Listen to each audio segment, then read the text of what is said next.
This is a 2000 Avalon with 200,000 miles on it.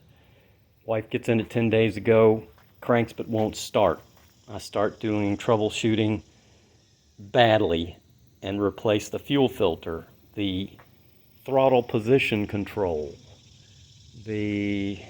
checked all the fuses, can't find anything wrong, checked the spark plugs. I have no spark at the coils.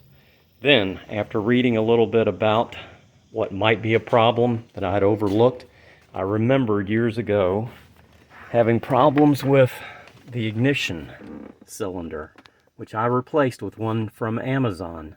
The problem is not everything fit, including this transponder.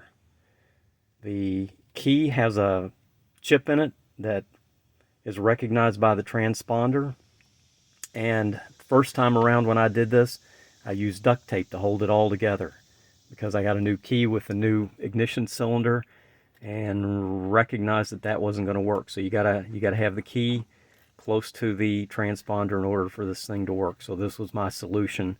The first time around I duct taped it, and the whole problem with this episode was the fact that the key had fallen away from the transponder. I guess after years of vibration and heat and so forth, the duct tape gave up, and I managed to find the key way down in here, lodged between the carpet and part of the chassis there. So I got lucky, and hopefully the cable ties will solve my problem.